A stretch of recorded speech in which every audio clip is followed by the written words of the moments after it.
Les amis, bienvenue. Je suis très content de vous retrouver dans cette nouvelle édition d'ActuFoot pour qu'on revienne ensemble sur la semaine de nos aigles qui font du bon travail en cette fin de saison. Pour commencer, on s'attaque d'abord à l'actualité footballistique du Mali, marquée en ce moment par le classico électrique qui a opposé le Djoliba AC au Stade malien le dimanche dernier. Parlons-en tout de suite dans la rubrique du point Ligue 1.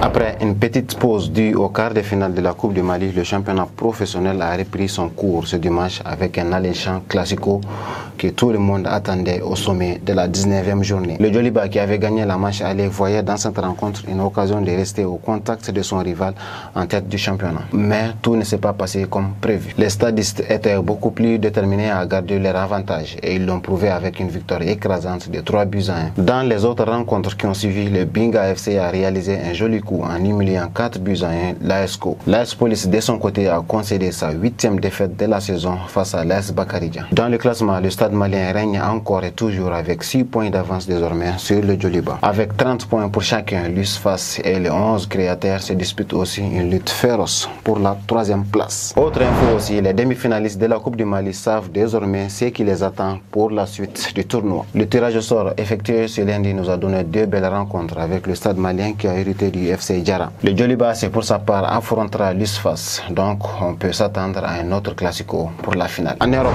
nos aigles ont réalisé des jolies performances le week-end dernier dans leurs championnats respectifs. Découvrez dans la rubrique des infos croustillantes du jour ce qu'on a pu rassembler pour vous.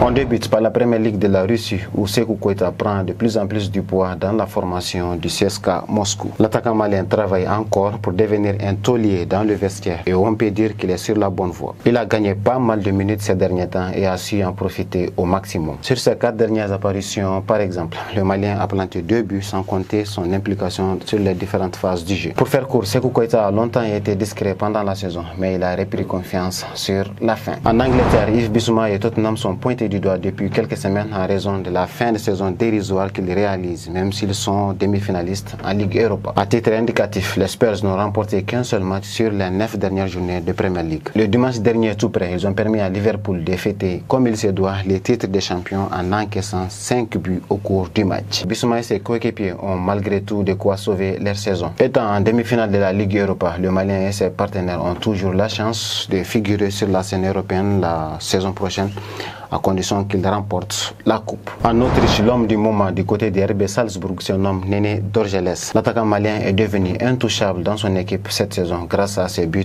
et son impact dans le jeu. Le Malien est actuellement l'attaquant le plus prolifique de Salzbourg avec 9 buts à son compteur en championnat. Il en a mis 4 sur ses 5 derniers matchs, mais il va devoir en marquer plus lors des prochaines rencontres pour maintenir son équipe en vie dans la course aux places européennes. En France, c'est Lassine Sinayoko qui a pris l'ascendant sur ses compatriotes maliens évoluant en Ligue 1 cette semaine. L'attaquant malien s'est attiré le feu de projecteur le dimanche dernier en contribuant massivement à la victoire de l'AJ Auxerre face au RC Lens avec un triplé de passes décisives. Naturellement, le Malien a été élu MVP de cette victoire qui assure définitivement le maintien à son équipe. À Montpellier, nos internationaux Falay Sakou, Kiki Kouyaté et Modibo Sagna ne joueront pas en Ligue 1 la saison prochaine. Nos défenseurs n'ont en effet rien pu faire pour éviter une descente en 2e division à leur formation qui n'a plus connu ce résultat depuis la saison 2003-2004. En Espagne, Moussa Diarra et le Deportivo Alavés n'ont plus que 5 journées pour assurer leur maintien en Liga. L'équipe du défenseur malien occupe actuellement la position du premier non relégable dans le classement et va devoir se surpasser lors des prochaines séances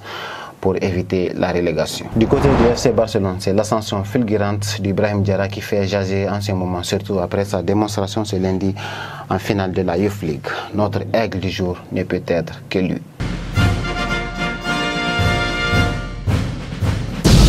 Ibrahim Diarra a permis aux jeunes du Barça de réaliser le triplé ce lundi en effectuant son meilleur match sous la tunique blaugrana lors de la finale de la Youth League. Auteur du premier et du dernier but de la rencontre, le Malien a aussi fait briller ses partenaires en provoquant le but du break avant de se transformer en passeur décisif sur le 3e but. Vous l'aurez compris, le talent malien ne cesse de progresser depuis son arrivée en Catalogne. Il s'est incorporé très rapidement dans la formation de la Masia, devenant même indispensable par la suite. S'il continue sur cette lancée, il pourrait très prochainement toquer à la porte de l'équipe première. Voici en gros ce qu'on avait à vous partager les amis. Au plaisir de vous retrouver pour un autre numéro. À très vite.